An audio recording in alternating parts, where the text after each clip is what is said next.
Forest Hills ESM and R trains, they are not moving. Traffic is sponsored by Yeshiva University CAT STEM Master's Programs. I'm Greg Rice on 1010 Wins. Career opportunities in science and technology are exploding. Join the leaders of tomorrow in fields like AI, analytics, cybersecurity, and biotech with a master's from Yeshiva University's CAT School of Science and Health. Visit yu.edu/graduate to learn more. The city can't force you to get a COVID shot, but Mayor de Blasio strongly encourages it. And if you're a city employee, it's either the shot or weekly testing to keep your job. And if you haven't been vaccinated, you must wear a mask. Let's be blunt. If you're a city employee and you're unvaccinated, you must wear a mask indoors at work. We will not tolerate any decision to do otherwise, because this is about protecting people's health and well-being. If someone is not wearing their mask, they will be removed from the workplace. The new rules take effect for health and hospital workers first, 1 week from today. September 13th is the date all city workers must comply. This is about what we need to do to bring back New York City. This is about keeping people safe. This is about making sure our families get through COVID okay. This is about bringing back jobs, you name it.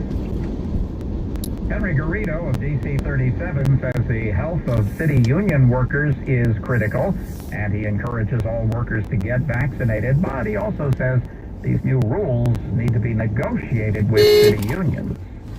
New York City isn't the only one implementing such rules. California will require state workers to get vaccinated or take a test each week starting in September.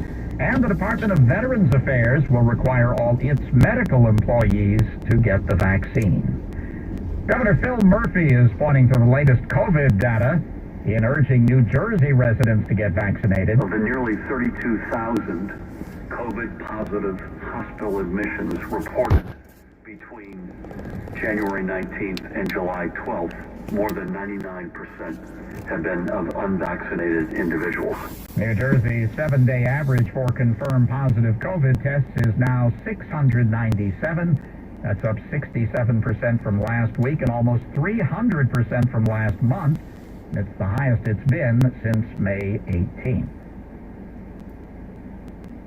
Pfizer and Moderna are expanding the size of their studies on the effect of their vaccines on children ages 5 to 11. The move reportedly comes after the FDA indicated to the drug makers that the initial size and scope of their vaccine studies were inadequate to detect rare side effects like inflammation of the heart. President Biden said last week that emergency clearance for pediatric vaccines would be coming soon. It's not clear if expanding the studies will have an impact on when that will happen. Checking AccuWeather, hot today but not as humid. Sun mixing with clouds, high 89. Tonight, we'll see mostly clear skies, an overnight low 72. Tomorrow, mostly sunny and a high 90. It's 85 degrees, skies are mostly sunny, humidity 51%, winds are calm, repeating the current temperature, 85, heading down to 72. Wins News Time 3:06. With cases rising around the globe, the Biden administration will not be lifting any COVID-related travel bans just yet. Correspondent Stephen Portnoy has the latest. The review of the restrictions that the president promised the week before last has resulted in a decision by the White House to make no changes. An official points to the Delta variant, leading to rising cases here in the U.S. and around the world. The current ban affects would-be travelers from most European countries, as well as China, India, South Africa, Iran, and Brazil. The CDC singled out the UK last week, advising Americans not to travel there because of a recent surge in cases. Investigators are trying to determine if excessive speed is to blame for the deadly crash over the weekend in Quogue. 5 people were killed when a Nissan Maxima heading west on Montauk Highway veered out of its lane and crashed head-on into a Toyota Prius. Farhan Zahid, a father of 3 from Bayshore, was driving the Prius. He was killed, along with 3 of his passengers. They've been identified as Ryan Keese, Michael Farrell, and James Farrell, all alumni and former lacrosse players at Manhasset High School. The 4th passenger of the Prius, Brianna McGilio of Garden City, has been hospitalized in critical condition. The driver of the Nissan, 22-year-old Justin Mendez of Brookhaven, was also killed in the crash. Demonstrators gathered outside the White House today in support of the residents of Cuba. Florida Congressman Mario Diaz-Balart was among them. We're not here to ask for crumbs. We're not here to ask for aspirin for the Cuban people. We're not here to ask for remittances. We are here to ask for one thing: freedom. Freedom. Cubans have been protesting for weeks against the totalitarian government of their island. The United States joined 20 other countries today condemning mass arrests in Cuba and calling for full restoration of internet access. President Biden made it official today, announcing that the U.S. military's combat mission in Iraq will be over by the end of the year.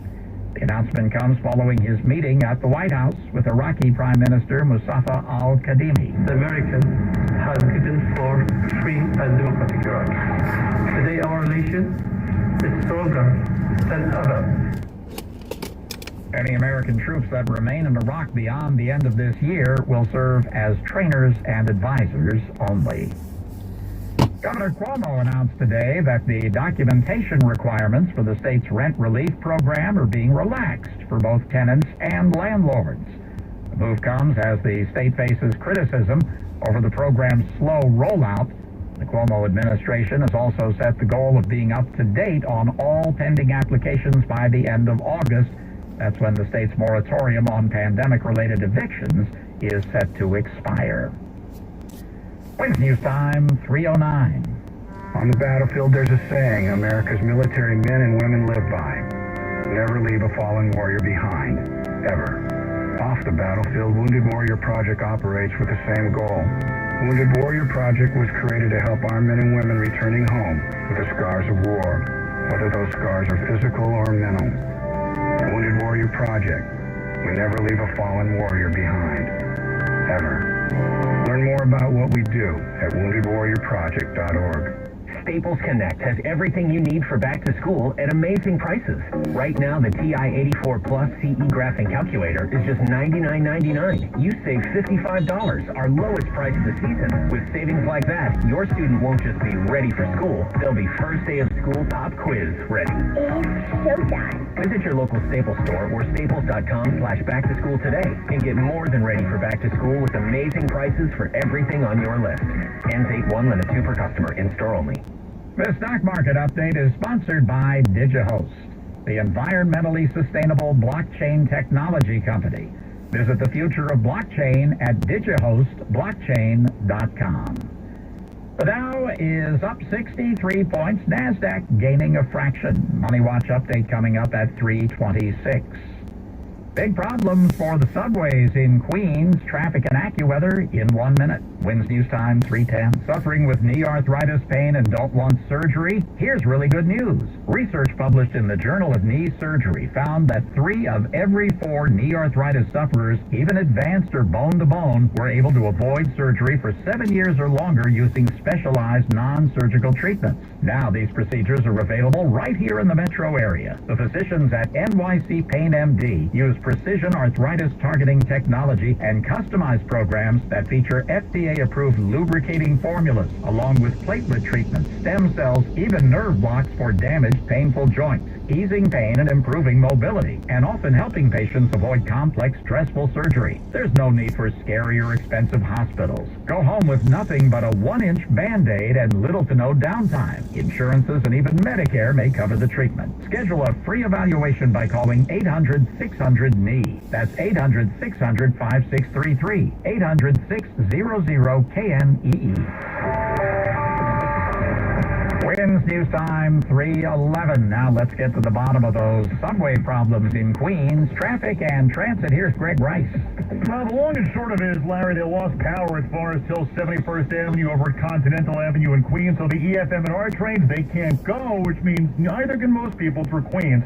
EF/M&R trains suspended. This is going to have implications in not only Queens, but Manhattan and Brooklyn as well. 7 trains will do some of the job. They're also saying finally that the LIW IRR is going to cross on her. Over at Penn Station, Woodside, Forest Hills, Kew Gardens, and Jamaica again. They've got the EFM&R trains suspended because they just lost power to the subway station at Forest Hills, 71st Avenue in Queens. Now, above ground in Queens, Long Island Expressway eastbound over at Queens Boulevard, or just before, you got a big wreck. Fire department on scene. Couple of right lanes shut and a mess from the Brooklyn-Queens Expressway into the area. Here's what you need to know about the bridges and tunnels. Citybound George is fine. Nothing outbound is. West side, the least bad. Lincoln Tunnel into the city is about 10 minutes, 15 to 20 out, 20 to 30 at the outbound Holland, no more than 10 in. Traffic sponsored by your local Mazda dealer. The all-wheel drive Mazda CX-5 now has Apple CarPlay integration. Plug in your phone and your favorite apps are ready and available. With Siri, it's much safer and much more convenient. Learn more at your local Mazda dealer or by visiting MazdaUSA.com. I'm Greg Wright on 1010 West. Now the AccuWeather 4-day forecast sponsored by SquadSecurity.com. Here's meteorologist Carl Erickson. All right, Larry, it's warming up out there under clouds and sunshine, but the humidity not as bad as it could be this time of the year. So the real feel temperatures and the actual temperatures not too far apart. We're into the mid-80s right now, real feels, and the low 90s, and that should hold steady here through the rest of the afternoon. We have clear skies tonight, back down to 74, and a similar setup tomorrow. If anything, maybe more in the way of sunshine, and those temperatures back up to near 90, but the humidity does increase tomorrow night into Wednesday, and that'll allow for a shower or thunderstorm to pop up. We're down to 69 tomorrow night. Wednesday's high 82, and looks like the best chance for showers and storms comes on Thursday as a cold front near. Some of those storms could be heavy. High Thursday is 78. Right now, it's 86 degrees, partly sunny skies, humidity 45%, and winds west at 5 miles per hour. Repeating the current temperature, 86, heading down to 74 in Midtown. I'm AccuWeather meteorologist Carl Erickson on New York's weather station 1010 Winds. Winds news time 3:14. As people return to office buildings, schools, and event spaces, the threat of violence and disruptions has increased. But does the way you approach security compensate for this? I'm Michael D. Safragoni, President and CEO of Squad Security. We specialize in high-end corporate, technology, entertainment, and complex logistical security services. Whether your corporation is holding a large event or you want your tenants and staff to feel safe, Squad Security officers are trained to handle any and all situations. Squad Security carefully hand selects our team from the world's leading law enforcement agencies, which gives you the unique advantage of having highly trained professionals who are skilled in threat assessments, venue site surveys, crowd control, executive protection, and performing background checks. Whether you're a Fortune 500 company or a small business, it's time to make sure your events, corporations, and buildings are safe. Call in the Squad. Squad Security. Licensed, bonded, and insured. Visit SquadSecurity.com to secure an appointment. That's SquadSecurity.com. I'm immigration attorney Abdi Abari. When I was 8 years old, my family sought political asylum due to the civil war in Somalia. When I was 12, I started to work in my uncle's social services office filling out immigration forms. My passion turned into my profession, and I've been able to help thousands of people gain legal status. Now is the time to act on your immigration status. Bari Law is located in New York City and handles all aspects of immigration law. We have helped countless immigrants get legal status. Call Bari Law now at 646-894-5900. 646-894-5900. If your immigration case has been delayed, the attorneys at Bari Law are known for suing the government to process their clients' immigration applications quickly. If your case has been denied, Bari Law can appeal it to federal court and will fight for you. Call Bari Law now at 646-894-5900. That's 646-894-5900. As an immigrant, I know what you're going through. My passion makes me take your case personally. At Bari Law, our clients come first. Winds news time 3:16. A pair of serial watch thieves are under arrest. Authorities say 40-year-old Johan Arroyo and 30-year-old Victor Rivera were behind at least 11 armed robberies and attempted robberies at jewelry and other luxury watch stores in the New York City area since October of 2019. They say at least one of the holdups in June of last year, Rivera and Arroyo robbed a jeweler in Brooklyn of a Richard Mille watch worth more than $148,000 and then shot someone before making their escape. If convicted of just the most serious charge against him, Rivera could spend the rest of his life behind bars, and if convicted of the most serious charge against him, Arroyo could go to prison for up to 20 years. A deadly vehicle pileup is under investigation in Utah. Correspondent Matt Piper has details. At least 8 people were killed, another 10 injured after a dust storm caused a huge pileup on Interstate 15 in Utah. In all, 22 vehicles were involved, says Utah Highway Patrol Sergeant Cameron Roden. We have vehicles all over, flipped up on their side. It happened yesterday, and the interstate had to remain closed for hours. Ganache, where it happened, is about 160 miles south of Salt Lake City. Authorities say a number of victims remain hospitalized in critical condition. The largest wildfire burning right now in California is covering 197,000 acres. Correspondent Kathy Novak has the latest. The Dixie Fire merged with a smaller blaze over the weekend. About 5,500 firefighters are stretched out across its more than 80-mile perimeter, says CAL FIRE's Mike Wink. Really rugged, rough terrain out here, weather conditions, heavy fuels. Shade from heavy smoke actually helped cool the ground yesterday, but meteorologist Julia Rutherford says there is challenging weather ahead. Could be a very challenging day if those clouds get tall enough. They do have the potential to produce lightning. Meantime, a firefighter who was reported missing while battling the Granite Pass fire near Montana's border with Idaho has been found and is safe. A plane that served aboard the USS Intrepid during the Cold War is returning home. Douglas F-4D Skyray has been loaded onto a barge and is on its way from Connecticut through the Long Island Sound and down the East River. It's scheduled to be lifted by crane tomorrow onto the Intrepid's flight deck, where it will be put on display. Wins News Time, 3:19. Hi, Tom Bodette from Motel 6, leaving the light on for families back on the road. Kids in suitcases, jammed in the back, earbuds tangled in the dog, heading to see Aunt Jasmine and her rock garden. Admit it, you missed this. And Motel 6 has been missing you. With our clean, comfortable rooms and great low rates, we've been giving families on the move the perfect roadside rest for almost as long as Aunt Jasmine's been putting rocks in her yard. I'm Tom Bodette from Motel 6, and we'll leave the light on for you. Staples Connect has everything for back to school at amazing prices. Right now, Crayola 12-count colored pencil bonus packs, 10 plus 2 Crayola marker bonus packs, and Staples pencil boxes for just 97 cents each. So your student won't just be ready for school. There'll be tons of drawings to hang on the fridge ready. Where can I get a refrigerator? Visit your local Staples store or staples.com/back to school today and get more than ready for school with amazing prices for everything on your list. And 918 limit 30 prices may vary online. The COVID-19 Delta variant is spreading in New York City. On this week's In-Depth podcast, we look at how variants could impact the city. Listen and subscribe at 1010wins.com. All news, all the time. This is 1010 Wins.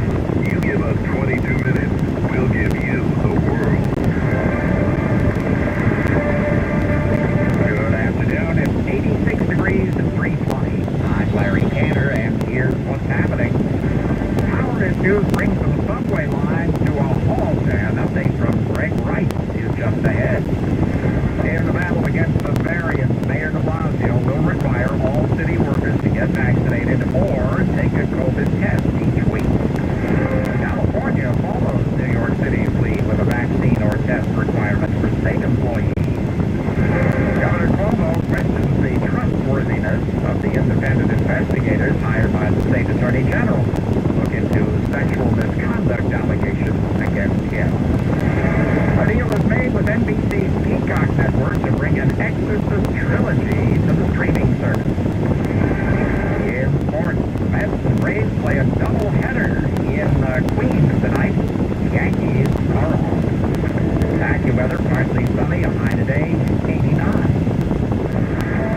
won't be the only city workers to fall under this requirement. On September 13th, the entire city workforce will be mandated under the COVID safety mandate to either get vaccinated, which is far preferable, or get tested once a week.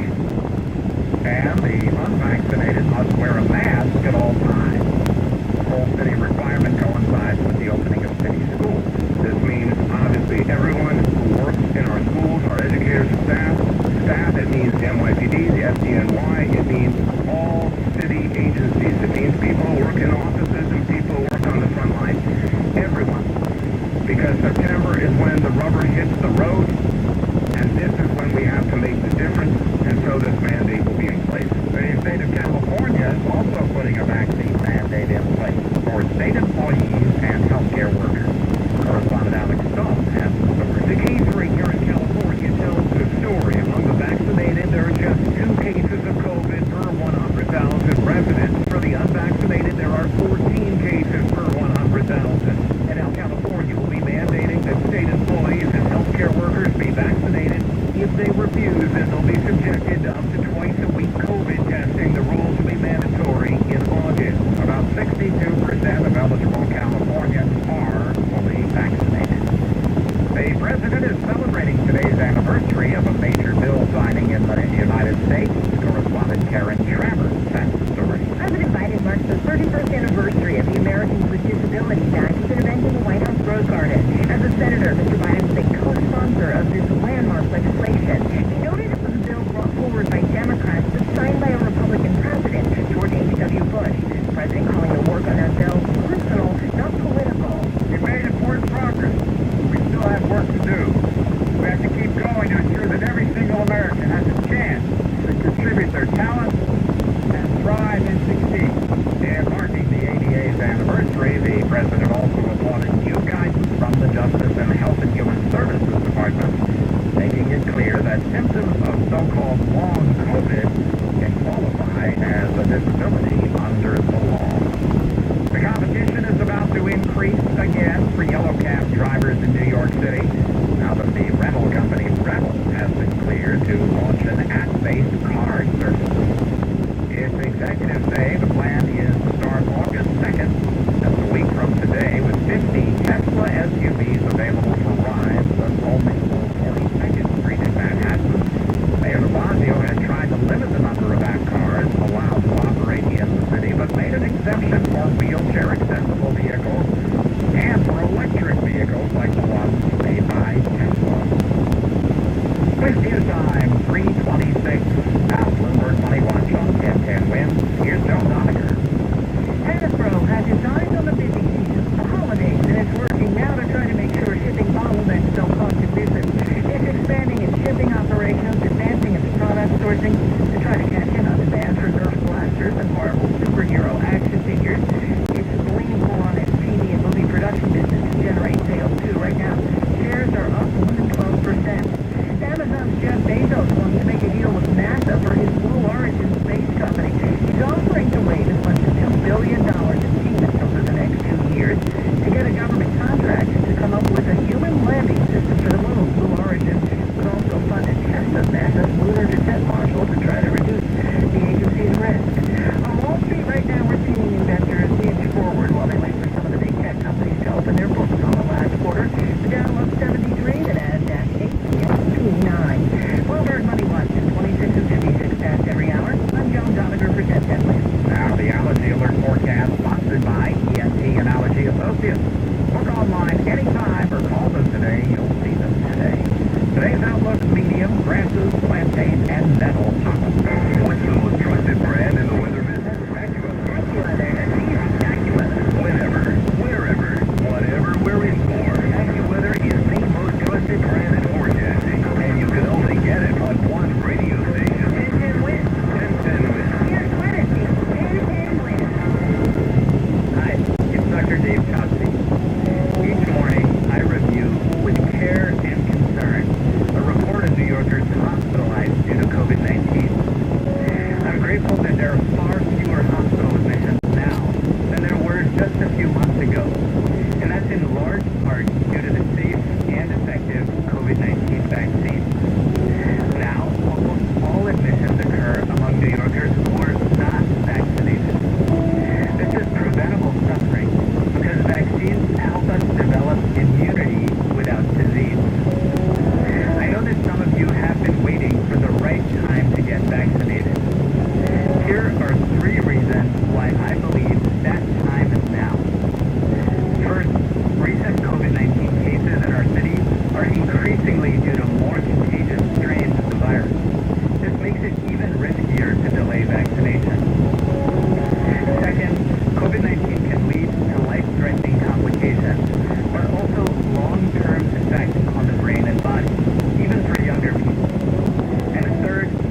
investigation into the allegations against him. Governor Cuomo repeated a carefully crafted response when asked if he was suggesting New Yorkers shouldn't trust the outcome of the Attorney General's investigation. They know what these reviews entail and who's involved. And when they get the facts, I am very confident that they will be shocked at what they have heard about this versus what they know about it. The governor didn't elaborate. Shocked by what? He's also questioning the veracity of the investigators and saying they're operating in a political environment. Julia Papa, 1010 Wins News. Wins News on 331. Time for traffic and transit. Here's Greg Rice. Well, Lori, the trouble is below ground in Queens. At least some of it is. We got above ground trouble too, we'll tell you about. But mainly the EF&R trains, they are partially suspended throughout Queens because of a power loss over as far as till 71st Avenue, Continental Avenue. This affects the EF&R trains. Do not count on them. They barely run at all through parts of Queens, and overall their entire lines, EF&R trains, they should be a no-go for you. The LIRR is cross-honoring. You've got them cross-honoring at Penn Station, Woodside, Forest Hill, Kew Gardens, and Jamaica. Those latter four options are all in Queens. You've also got the 7 train, which will at least get you across the East River. You've got the N and W trains to an extent as well. Again, EF&R trains heavily impacted and partially suspended because of a power loss in Queens. Above ground, the Long Island Expressway, eastbound getting over to Queens Boulevard, at least one, if not 2 right lanes locked out because of a bad crash. Fire department responded, and it's the whole thing, a mess all the way back from Van Dam Street. Here's what you need to know about bridges and tunnels. Citybound side of the George Washington Bridge, the lower level is the better play. The upper level into the apartments, got a crash block in your lane, tack on 20 to 30. Outbound, nothing easy there. Lincoln Tunnel's about 10 in, 15 to 20 out, 30 plus at the outbound Holland, no more than 10 minutes in. Whitestone, awful either way. And in advance of that Mets doubleheader, we're starting to see traffic get heavy on the Grand Central eastbound and the southbound Whitestone Van Wyck combo coming over to City Field. Then a jam called Barnes Firm traffic tip line at 844-JAM-1010. That's 844-JAM-1010. Traffic sponsored by the Barnes Firm. I'm Greg Rice on 1010 West. When I needed an experienced lawyer, I called Barnes Firm. I'm Rich Barnes. How much is your case worth? You might be surprised. Call now and let us help you get the best result possible. Tomorrow comes Manhattan, Long Island, down the AccuWeather 4-day forecast. Here is meteorologist Carl Erickson. All right, Lori, some clouds and sunshine overhead right now. Temperatures warming up through the 80s. We'll top off at 89 this afternoon. Back down to 74 tonight with clearing skies and not all that humid right through tomorrow despite the high temperatures. Under that sunshine tomorrow, back up to near 90. Now that humidity does begin to increase tomorrow night into Wednesday. That may lead to a spotty shower or thunderstorm, low 69 tomorrow night. Wednesday's high 82 of clouds and sunshine overhead. Aside from those storms around, but more numerous showers and thunderstorms on Thursday with a high of 78. Right now, 86, partly sunny, humidity 45%, and winds west at 5 miles per hour. Repeating the current temperature, 86 going down to 74 in Midtown. I'm AccuWeather meteorologist Carl Erickson on New York's weather station 1010 West. With Indeed Instant Match, just sponsor a post and immediately receive a short list of quality candidates whose resumes on Indeed match your job description. Visit Indeed.com/credit. Today's time, 3:33. The House Select Committee investigating the insurrection holds its first public hearing tomorrow with testimony from 4 of the police officers who responded to the attack on the nation's capital. White House Press Secretary Jen Psaki today. Tomorrow's hearing will be an opportunity to hear firsthand from the men and women in the Capitol Police and the Metropolitan Police Department who bravely protected our Capitol on that day. Liz Cheney and Adam Kinzinger are the only Republicans on the committee after Minority Leader Kevin McCarthy opted to boycott participation over Speaker Nancy Pelosi's veto of 2 of his appointees, Congressman Jim Banks and Jim Jordan. Pelosi hasn't given the exact reason for her vetoes, but both Banks and Jordan had voted against certifying the results of the 2020 presidential election, and both have promoted former President Trump's false claims about election fraud. Wednesday time, 3:34. Lawmakers are trying to work on a consensus on infrastructure funding. Correspondent Avery Harper is on public transit point in talks. How to pay for $579 billion spending is also still being worked out. Finalized language on the plan could come as early as Monday afternoon and a vote in the days following. President Biden and a bipartisan group of senators reached a framework for a $1 trillion infrastructure package more than a month ago, but Democrats and Republicans remain far apart on a number of issues. Wednesday's time, 3:35. Former Trump Inaugural Committee Chair Tom Barrack has pleaded not guilty to federal charges that he secretly worked as an agent for the United Arab Emirates to influence former President Trump's foreign policy. You're a long way off from that, and when you heard that all your life and experience that, right? And then also start thinking about, well, a couple of hamburgers and jump the pool. And the Yankees, you never look at them as the underdog, right? You remember the movie Major League? I sure do. Well, who do they play? Well, they play the Yankees. Why? Well, you could say it's a popular team and they want, no, reasons for that is because the Yankees represent the big bad Yankees, the team that always wins, the bad guy, the team that you've got to knock off. And you walk around with a chip on your shoulder and you're proud of that when you're winning 100 games going to the World Series every year. But how do you deal with it when you're struggling? You now have to adjust. You now have to figure out another way to go about it instead of still walking around like, hey, we're still the New York Yankees. Everything is going to be fine.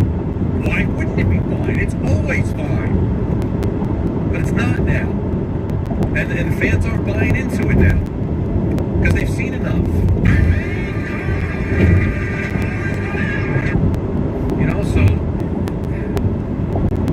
just can't keep going about the same business over and over and over again. Give me something different, try something new. Louie in the Bronx, you're on ESPN New York. What's up, buddy? Hey, Don. How you doing? Hey, Peter. How you guys doing? Thank you for letting me do. Don, what you said, about the Yankees. First of all, you should have it on the show. This is great. What you just said, you need to live off. The ball did the whole thing. It's true. The Yankees, they haven't been a good team for like at least 10 years. And there's got to be a situation for that. And I think, you got to put the blame, on Brian Cashman.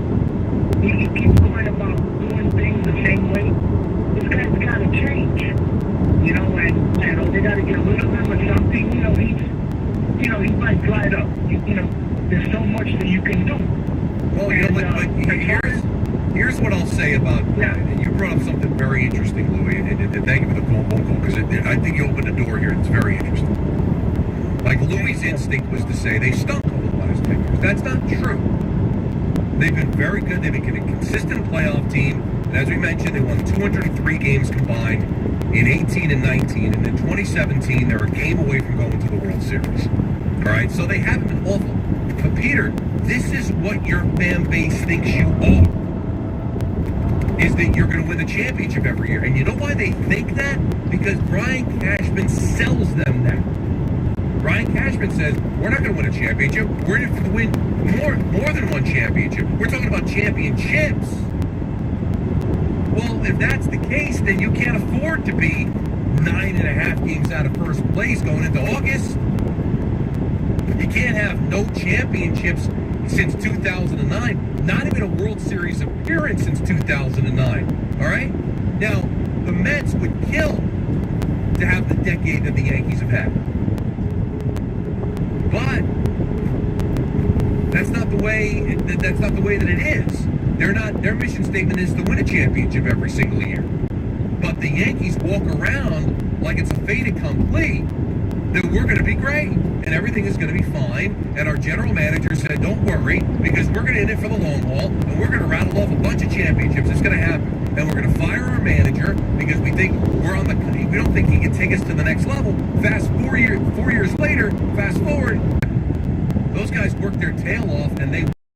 So back in March, Postmaster includes cutting postal most household. The new standards will not result in much improvement, if any, to the Postal Service's current financial condition. In short, it says the post office is broke and DeJoy's plan won't fix it.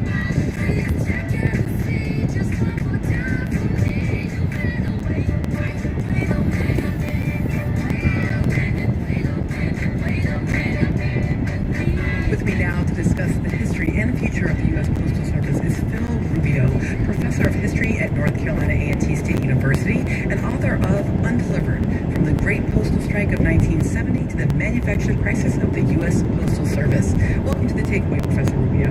Thank you for having me, Melissa. So let's start with kind of the back end of the title of your book. Why do you say that the current Postal Service crisis is manufactured?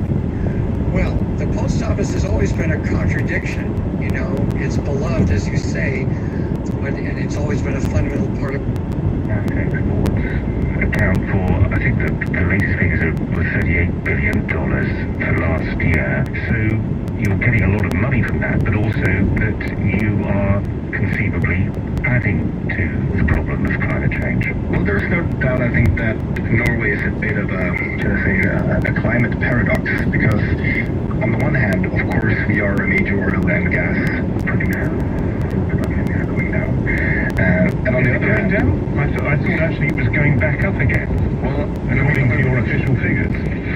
Norwegian oil production has actually been going down since the year 2000, but there has been more gas production, but both oil and gas production is predicted to be going on a downward trend in the next decade. And just to interrupt, I thought 2020 oil production was up about 20% on 2019.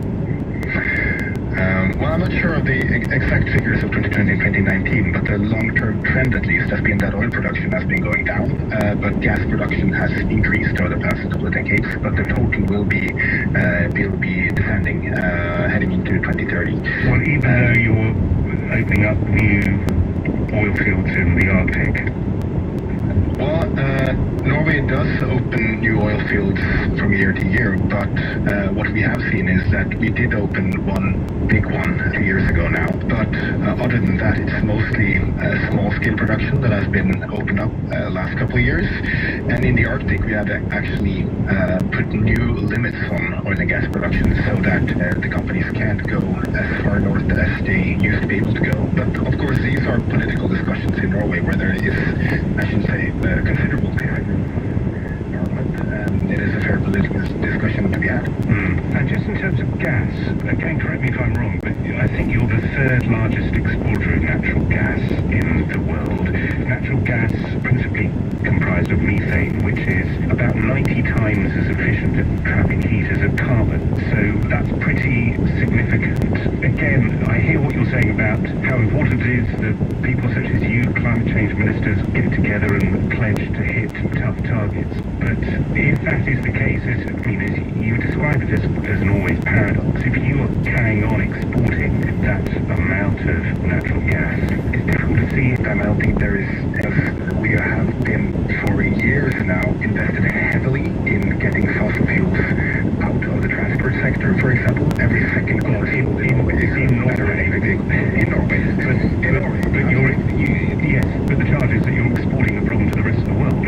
Well, that is a fair discussion to be had. I think Norwegian gas, for example, has been an important part of the reason why, for example, emissions in the UK have been going down for years, because coal-fired power plants have been exchanged with gas-fired plants. So I think natural gas can be a bridging technology, but obviously renewables is the long-term goal and where we need to go. So in Norway, renewables are 98% of our own electricity production, but you're perfectly right, we're still a oil and gas exporter, and there is considerable debate in Norway on how fast Norway should make our own transformation into other industries. And we have an election coming up this September, and I'm sure that will be a very important issue in that election campaign. That was the Norwegian Climate Minister, Sveinung Rotevatn. You're listening to news from the BBC World Service. If you want more, especially more on that IPCC meeting that we previewed very briefly, do head to our website, bbc.com/news.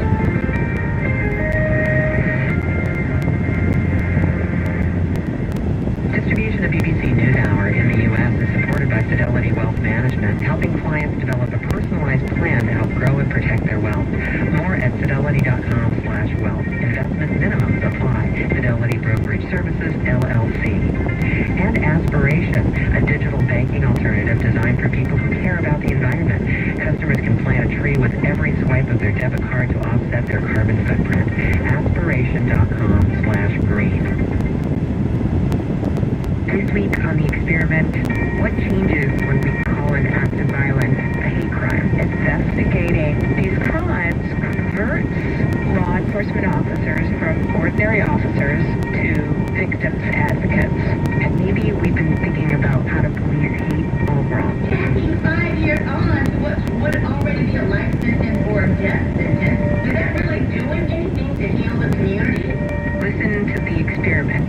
you get podcasts.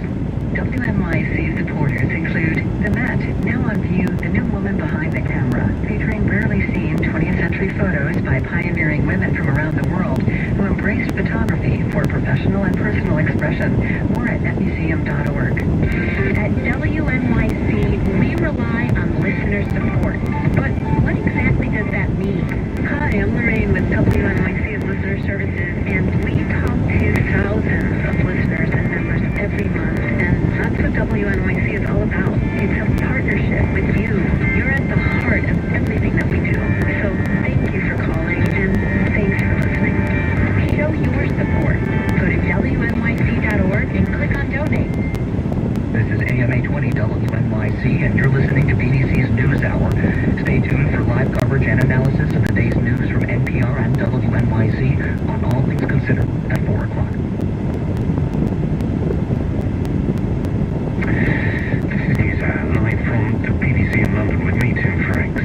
After Afghanistan, now Iraq. President Biden has announced that U.S. combat operations in Iraq will come to an end by the end of this year. He made the announcement just after talks at the White House with the Iraqi Prime Minister Mustafa al-Kadhimi. Correspondent Barbara Braddock joins us now from the White House. Barbara, what did you read into this? I mean, what is it going to mean on the ground? Well, it's part of this ongoing discussion about the status of U.S. troops. So essentially, the Americans are redefining their mission in Iraq. It's not going to be a combat mission anymore, so if there are combat troops there, some of them may be brought back, but it's going to be defined as a help and support mission, training, advisory role to help the Iraqi forces fight militants. In effect, that is already what's happening on the ground. Really, soldiers don't engage in combat missions unless they've been attacked. So it doesn't seem it's soldiers that much, if at all. Sounds as if Barbara has disappeared temporarily. We will try to haul her back from whichever hole she disappeared into at the White House. Let me take you on to another story altogether. A very different story. It's on Canterbury Cathedral in the south of England. It's old. That much is pretty well known. Indeed, it calls itself the Mother Church of the worldwide Anglican Communion. But now, scientists have used a new technology to reveal that the stained glass windows of the cathedral are even older than originally thought. Indeed, some of the most ancient in the world. Investigators fired a beam at the glass from a gun-like object they call a window laser, and the ensuing radiation allowed them to calculate the age of the windows without causing any damage. And they were surprised to discover that some of the images dated from the 1100s, all of which has been specially used for this woman, Professor Madeline Cavanis, who back in the 80s first posited the theory that the windows could be that old. It was amazing because it's 35 years almost after I did that, certainly more than that since I had those thoughts. And it was absolutely rejuvenating to be sort of invited back into those issues and to see the work that Laura Addington had done to confirm what I suppose might be the truth. So it was very thrilling. And I'm now 83, and it made me feel very good. Given that you suggested that these windows might be a lot older, might date back to the 1100s, sometime before scientists came up with their wonderfully named window laser to chemically analyze the windows. What was it that made you think they might be that old? It was a combination of all the things that we could study in the stained glass window, how the glass seemed to have been made, its texture, its color, how it had been cut as far as I could see the edges of it, the weathering products inside, the style of the painting inside, the design, the style. So I used multiple coordinates. Some of those are what we call the archaeology of glass, which I learned in France as archaeology there.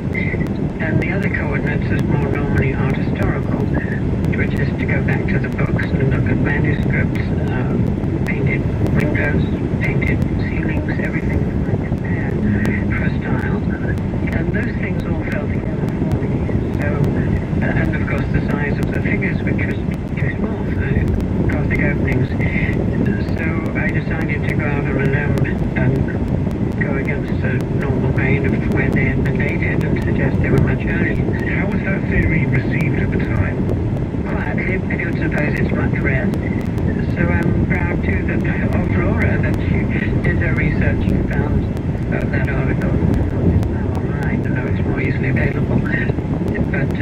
I hadn't thought about the issue for a long time. And is the reason that this particular glass is so much older and still survives because it was reused from the time when Canterbury Cathedral burned down?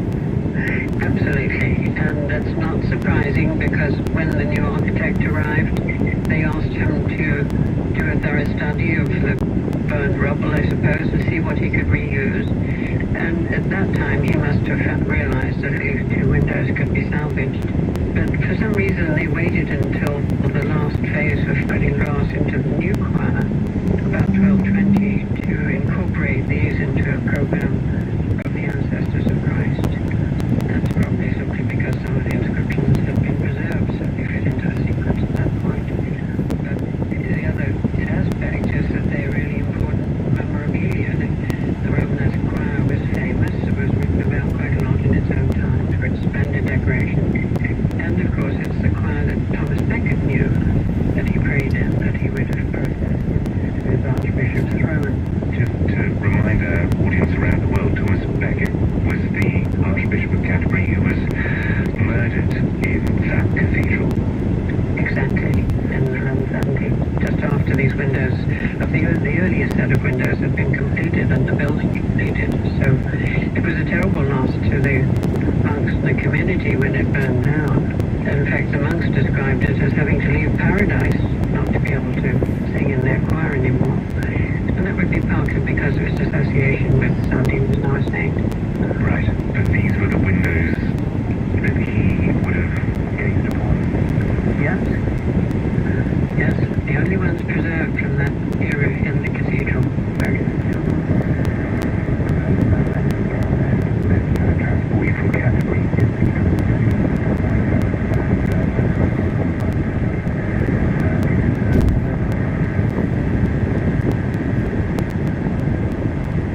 You were just explaining why the US has decided to end combat operations. How do you think the Iraqi Prime Minister views this decision?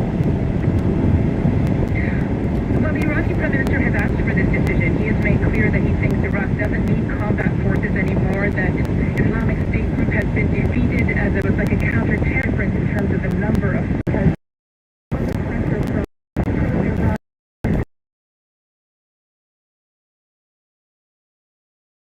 Pleasure. It was good of you to stay with us. Thank you very much. President Biden formally announces that the US troops will end combat operations.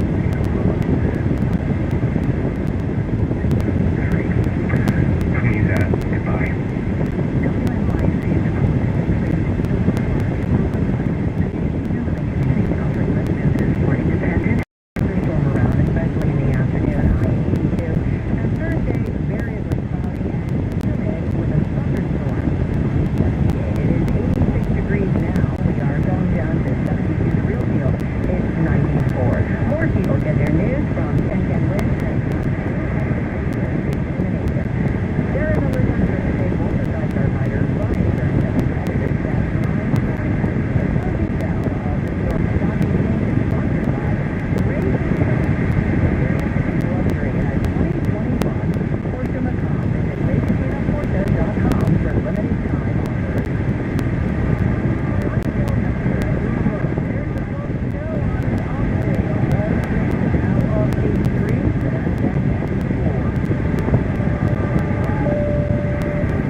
Degrees. That's 4 o'clock. I'm Larry Tanner.